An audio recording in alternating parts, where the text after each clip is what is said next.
Welcome to the ANEW Insight podcast, empowering and inspiring your journey to optimal health. Hosted by Dr. Supatra Tovar, clinical psychologist, registered dietitian, fitness expert, and author of Deprogram Diet Culture. Rethink your relationship with food, heal your mind, and live a diet-free life. I follow my guests' journey to optimal health, providing you with the keys to unlock your own wellness path. Tune in and evolve with us.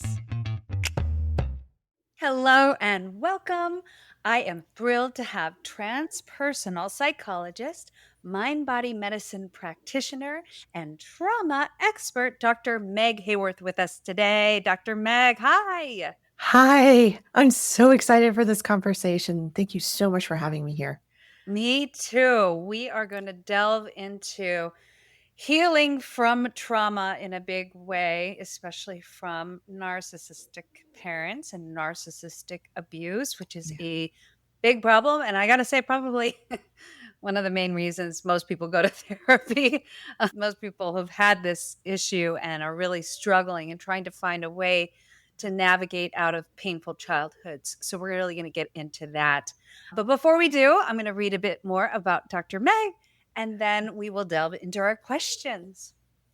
Dr. Meg Haworth is a Los Angeles-based transpersonal psychologist, mind-body medicine practitioner, and she is also a fellow nutrition expert like me who helps survivors of trauma, especially narcissistic abuse, heal and reclaim their sense of wholeness. A survivor of physical, emotional, and sexual abuse, and someone who has overcome more than a dozen illnesses, Dr. Meg's own story of near-death experiences, including a lightning strike, you guys, and drowning, you guys, has shaped her into a compassionate and intuitive healer. She is the creator of the whole person integration technique, a process that helps clients access and release trauma stored in the body, regulate the nervous system, and rebuild authentic identity. Dr. Meg has been featured on NBC Nightly News, the Los Angeles Times, and Hay House Radio. And you guys is the author of 8, count them, 8 books, including the bestseller Get Well Now, Healing Yourself with Food and the Power of Mind. I'm telling you, you guys, she and I are on the same wavelength. She also hosts the Toxic Parent Recovery Summit online once a year to help people move beyond pain and recover their agency. Dr. Meg, yay, welcome. Wow, thank you so much. Yeah, it's always so interesting hearing your own story from someone else. Yes, I mean, you have a prolific background and we have a lot to talk about. Yes. I always, because it's called ANEW Insight, I always want to understand what inspired you, what gave you the insight to dedicate your practice to helping survivors of narcissistic abuse. Obviously, you have your own background. If you feel comfortable, tell us what your journey's been like. Yeah, absolutely. So, oh my gosh, it's been a roller coaster ride. But growing up with a narcissistic parent is primarily what led me to help other people. It was interesting because I wasn't publicly talking about this, that I was doing this publicly for a very long time. But of course, people kept coming into my practice that had been through it. And I had been through it. And so I had started building this body of work and until I finally got to this place where I was like, okay, you know what? I'm ready to really talk about this publicly because it's very difficult, first of all, to see your parent as a narcissist, to accept that this is the reality, and then to talk about it publicly because of all of the silencing that gets done, the silencing, the shaming, the criticism, all of those things. So it was a lot for me to overcome personally, to professionally be able to step out there and go, look, hey, I'm a beacon of light for you. I'm here to help you with this particular issue, which is so complex and so insidious. And so that, seeing the results that would happen with my clients inspired me to say, you know what, I can't keep this under a barrel any longer. I have to get out there and just shine the light. Yes, absolutely. As much as you feel comfortable, what did you experience as a child? How was your parent or parent How were your parents narcissistic? Yeah, so there was a lot of shaming, guilting, very authoritarian household. Lots of the rules had rules, and you didn't know what the next rule was until the new one was broken. You didn't even know was a rule. It was just Mhm. constant like that. There was a lot of dismissal, or it's interesting because narcissistic parents put their kids in specific roles. They choose them for these roles, and my role tended to be either scapegoat, so I was being blamed for everything because I was the truth teller who would stand up and go, "Hey, you did this." And if you point out the truth to a narcissist, what's happening is you're disintegrating or destroying their narrative, their inner narrative that they have to tell themselves, which is a full-on fantasy of who they want to project themselves to be, but it's not who they are. So there was that. And then it was either scapegoated or invisible, where I was dismissed, overlooked, neglected. It's so weird because they're right on top of you all the time, watching your every move so they can tell you what you did wrong. And then at the same time, there's no emotional connection. So neglect is massive, and it's all about the narcissistic parent. So we all had to focus on that parent, but they were so good at making it seem like it was not just them, it was the siblings, because then they pit you against each other inside of the family system. And that was, and still is, incredibly damaging. Like, trying to recover those relationships it's almost impossible unless each person does work on themselves and is really dedicating Which to doing doesn't that. always happen for No. sure, especially among the narcissistic parent, most especially, but Yeah. really amongst the other siblings, because Yeah. commonly in the family system, you obviously have the scapegoat. The scapegoat is the one who always comes to therapy. That's what I Yes. have really Yeah. experienced, is that this scapegoat, who's mostly the most sensitive, Yeah. keenly aware, maybe even higher spiritually minded person, Mhm. really suffers among a system like this. Most And when you look at the other siblings, if there are other siblings, Yeah. there's usually one or two that are the golden children or child, Mhm. and they're the ones who are treated or projected upon by the narcissistic parent as the good one, and then the Mhm. scapegoat is the black sheep. This I Yeah. find, and there's a lot of crossover, I find that with children of parents who have borderline personality disorder as well. Is Yeah. that do you encompass that disorder in your treatment as well? Because as a transpersonal psychologist, it's not as much about pathology and treatment of disorder. It's more about what happened to you. What are the signs and symptoms of the abuse that you're exhibiting, like the low self esteem, the lack of identity, the inability to really connect with your own self expression, who you are. It's sort of answering bigger questions. But in terms of borderline, I do see, because I am aware, of course, of those characteristics, that there is a lot of crossover between those two, or co-occurring. Well, actually, what I meant were Mm. mostly what I see are the children, parents with perhaps that Yep. disorder. Yep. And I think when it comes to borderline, I think it's such a pathologized It is. disorder, and it really tends to cross over with persistent or chronic PTSD. And I Yeah. would say that that would be the disorder that I would more commonly diagnose if I had to diagnose, Yeah. rather than borderline personality disorder. But certainly, I think the children who are born under parents with that characteristic, they also have narcissistic qualities. And that's what Yeah. I'm wondering. So do you Yeah. see that the crossover, not just narcissism that we're seeing, but also potentially borderline or the chronic PTSD from the parent? Absolutely. Yeah. Go into Absolutely. that a little bit from All of what you those see. all of those things are potentially possible because of the complexity of the abuse and the lack of physical scars and the inability to really speak up and say, in fact, you're silenced again and again. You're silenced even among your own siblings, to not even check out the story that you're being told. So the complexity of what that creates inside of the individual is It's enormous. And so all of those things that you're mentioning, the borderline, that really walking between psychosis and neurosis is, and I think part of that is like the abandonment issues that come along with being narcissistically abused by your parent, where you're just, as I was saying before, where you're neglected emotionally and they're not there for you, but you have to be there for them. And it's a tremendous amount of responsibility to put on a child.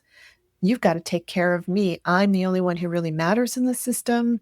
So you need to focus on me and my needs. And so a lot of times they'll take on that emotional impact. If you think about what that does, the complexity of the post trauma responses that you will get from that, it's extraordinary. Yes, most often I see is people pleasing comes Yes, from that's a that big one. dynamic. Yeah. But if you could, and I think this will ring a lot of bells with people, if you could just lay out some of the potential symptoms that somebody who has suffered under narcissistic abuse would display, I think it'll ring a lot of bells with certain people. What are the Yeah. signs and symptoms that you have had a narcissistic abuse pattern in your life? Yeah, and so it's a holistic issue. So it can be any one of your holistic systems: mental, emotional, physical, energetic, spiritual. The whole thing gets affected by this. So things like low self esteem and basically how you see yourself is really important. But if you're seeing yourself as you don't matter, because this is one of the big things that gets communicated to you when you have a narcissistic parent. You're not important. You don't matter. I'm the only one that matters. And so, and that you're not lovable. You're never going to get it right because you're always being thrown in the double bind, that manipulation tactic that they use constantly. The double bind basically being you can't get it right. You're damned if you do, you're damned if you don't. And so you'll recognize that you're really hard on yourself. That's a huge thing that we see. The people pleasing that you started to talk about, and what that means too, is because it's wonderful if you have those qualities where you want to help other people and you genuinely care. But when you're compromising yourself to make somebody else happy, you're used to that. If you grew up Yes. with a narcissistic parent, that's a Tuesday. Yes, and I So think it's important to distinguish that fawning or people pleasing is a trauma response, and it yeah. is, often employed by children who are trying whatever they can to make their environment safe, try Mhm. to feel loved. So I think it's important to distinguish that. But please continue. Yeah, absolutely. Yeah, so that people pleasing perfectionism can be a huge thing, that because you don't ever get it right, you may start something and never complete it, or be afraid to complete it because you're also afraid of the criticism that you're going to get on the other side of completing that thing. And then because you never get it right, you're really hard on yourself. That's a huge thing I see. And a lot of aha moments with clients where they finally go, "Oh my gosh, I did not realize I was talking to myself in the exact same way that my narcissistic parent talked to me." Mhm. And when the light goes on and they say, "I'm cruel to me. I say horrible things to myself. I put down myself. I pick myself apart." And that's a huge warning sign that you had a narcissistic parent or somebody. It doesn't even mean they had the full blown disorder. They may have high narcissistic tendencies, but all of those tactics that they use can potentially make you just not have any idea who you are. That's another huge thing where you feel like you're always in this identity crisis. You're always trying to fit into someone else's mold rather than, hey, what's inside of me? You may not even ever stop to ask yourself that, but that's such an important thing to do. It's a part of the healing process. It's to stand up and go, hey, who am I? Why am I here? What's the purpose of my life? What do I have to offer the world? Because the thing that doesn't happen is you don't get to individuate from the narcissistic parent. I'll see people in their 50s and 60s who still have never done that because that parent sees you as an extension of them. You're like an arm or a leg, you're a limb. So you should be able to do for them whatever they want you to do. But when you don't, whew, just the explosive behaviors that come your way for not showing up the way they told you to. But even if you do show up the way they told you to, you're going to get it wrong. Exactly. Oh, Yeah. so many of the psychological symptoms. So we see people pleasing, inability to complete projects because we're so concerned and worried. I think a hypervigilance as well, Yeah. and just very low self esteem and Mhm. kind of a chronic derogatory way of talking to oneself. There's plenty more. And Yeah. then there are Yeah. like physiological signs as well. Yeah. What do you tend to see in your practice? And this is where we really get deep into what I do, an emotional root cause of illness or symptoms in the body, because people tend to get physically ill from narcissistic abuse. And this was my own story. Yes, So, and I would love for you to yeah, expand upon that because you've been through the gamut. yeah, if you're not kidding. So, stomach issues, a huge thing. People with ulcers. I was just talking to one of my clients today she's heading in that direction. Because I look at the energy field too and how the energy is being drained. Emotional energy is powerful, right? Negative emotions have a lot of power to them.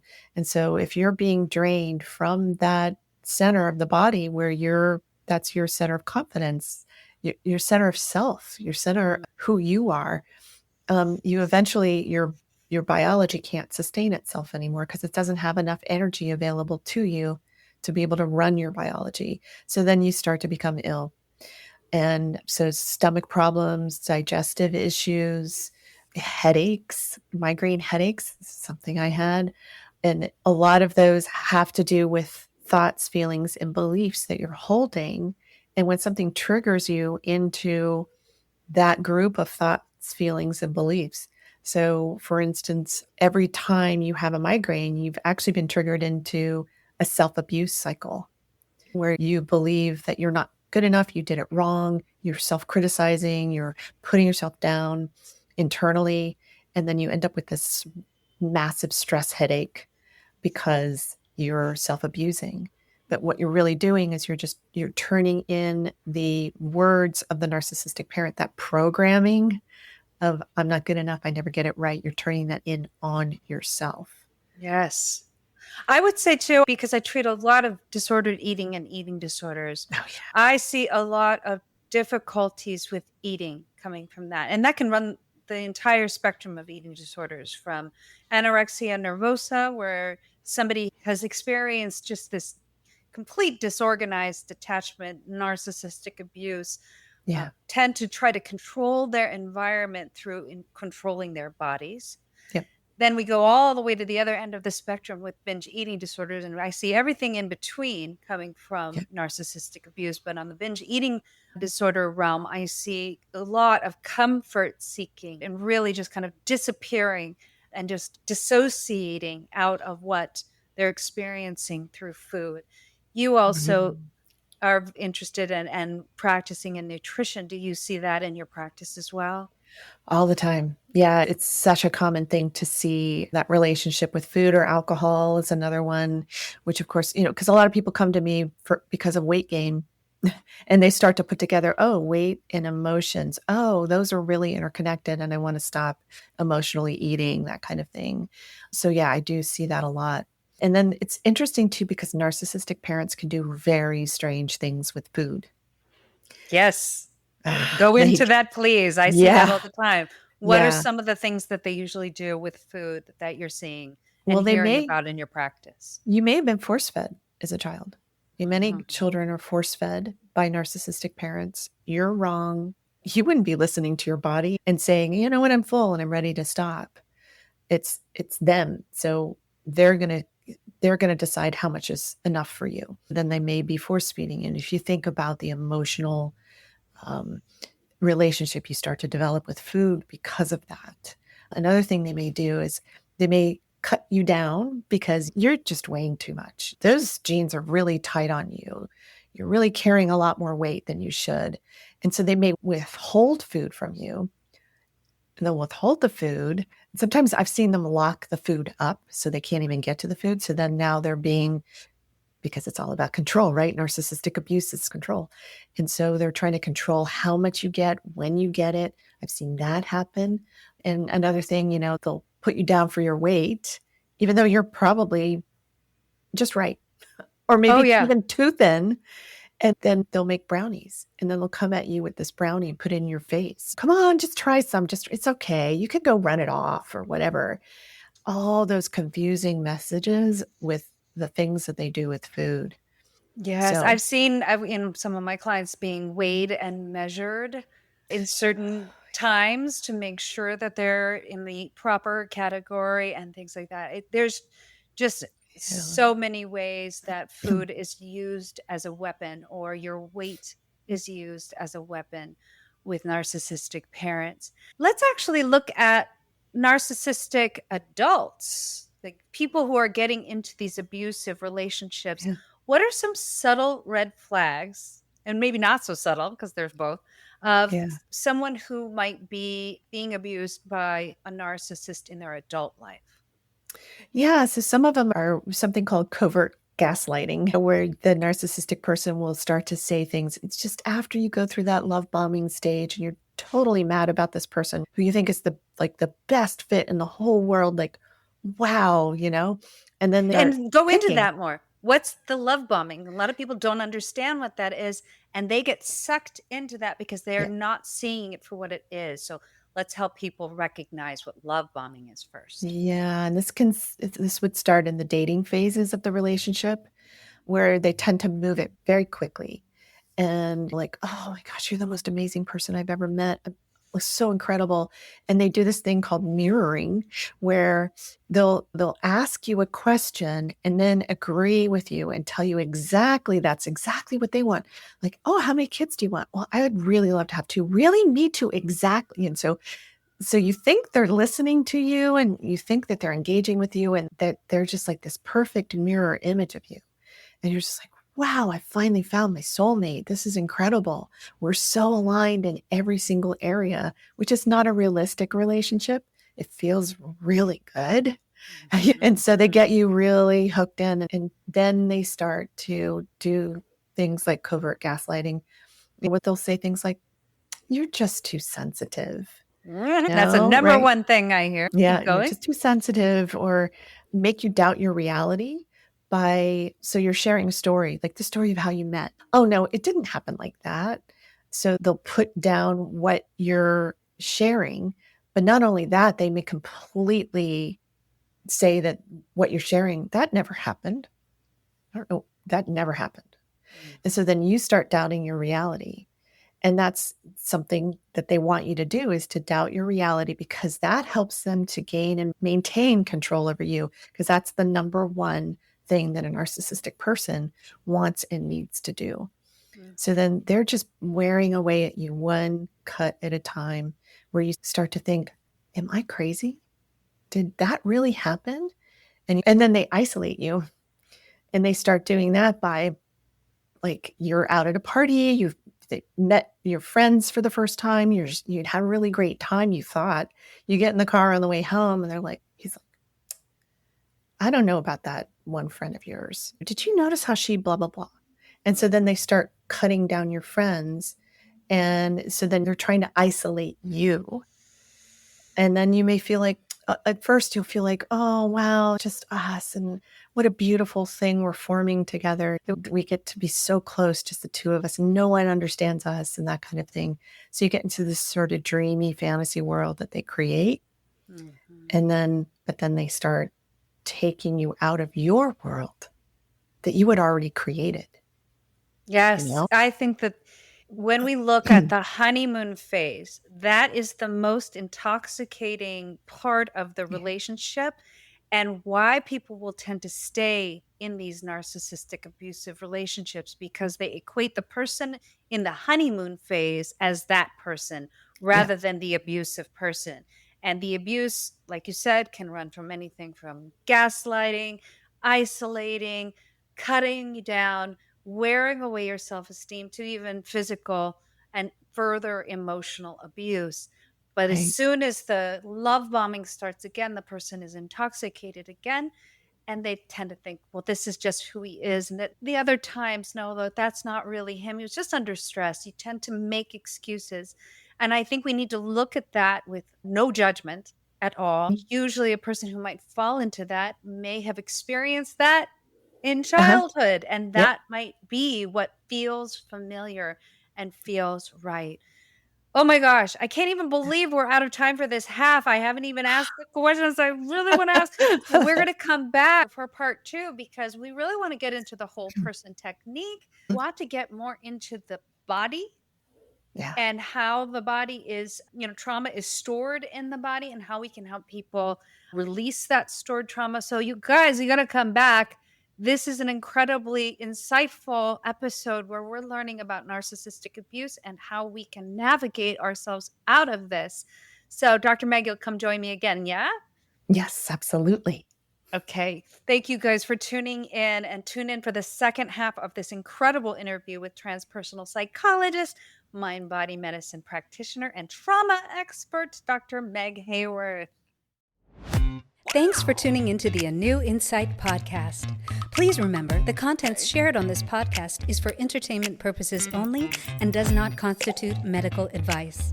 You can find us anywhere podcasts are streaming, on YouTube at my.anew.insight and at anew-insight.com under the ANEW Insight podcast tab. And follow us on our socials at my.anew.insight on Facebook, Instagram, TikTok, and Threads for more updates. Tune in next time and evolve with us.